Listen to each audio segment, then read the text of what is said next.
The next thing we are going to look at is reading of a micrometer screw gauge. And remember that a micrometer screw gauge is used to measure extremely small thickness or diameter. Just like the vernier scale, a micrometer screw gauge also have what we call this part up here or towards your left is the main scale. Then this part towards your right is what we call a vernier scale. So it's just similar to the vernier caliper. So we have a main scale and a vernier scale. So from our main scale, we'll get what we call the main scale reading again. So we have what we call the main scale reading.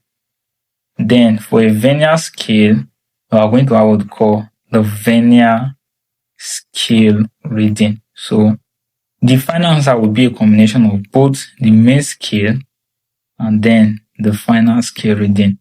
But how do we read it?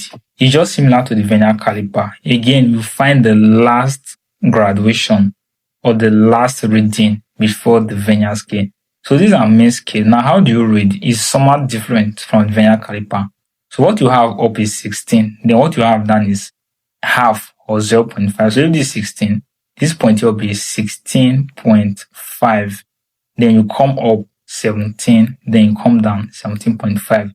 So like I said, the one below are just half or 0.5. So let's say we have something like this. These are main scale. This is 2. So let's say we have this.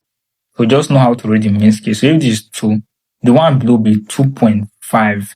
Coming up, you are going to have 3. Coming down, you are going to have 3.5. Going up, you have 4. So it just goes up and down, up and down. So in some cases in JAM, you'll see questions like this. So they'll give you something like this.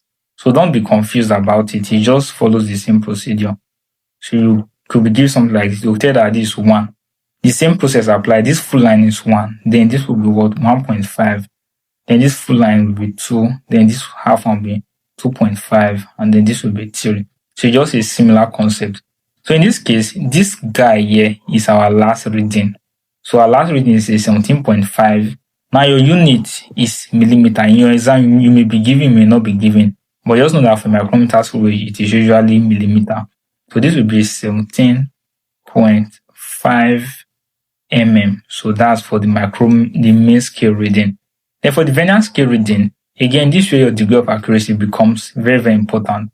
For the degree of accuracy of a vernier or a micrometer screw gauge rather, degree of accuracy for the micrometer screw gauge is a 0.01 mm or in essence it is 0.001 centimeter.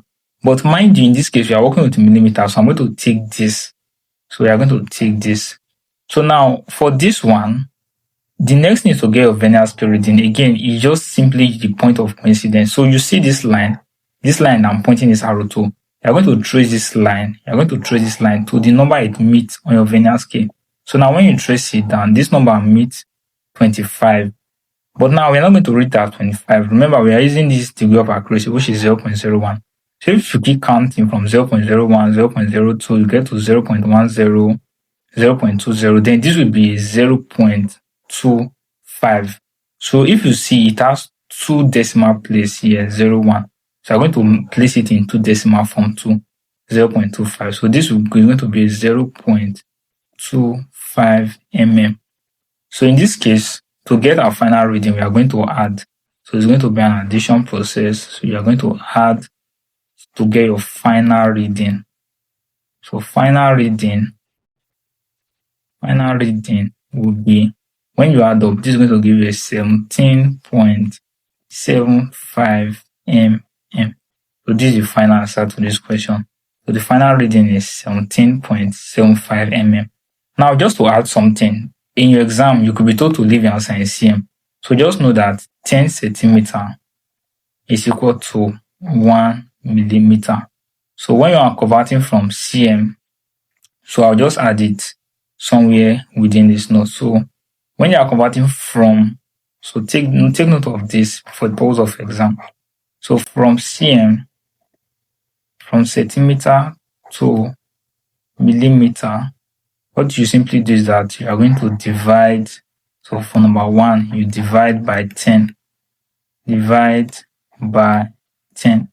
So on the reverse, if you are converting from mm to centimeter. In this case, this is a different ball game entirely. You multiply by 10. So take note of that. So in this case, we have our answer in millimeters. So if you are to convert from mm to cm, I'll just simply say 17.75 over 10. And this will give us 1.775 centimeters. So this is very, very important. So if you see something, this is 3 decimal points, 775, and it confirms to our degree of accuracy here, 001. So that's how you read the micrometer screw gauge.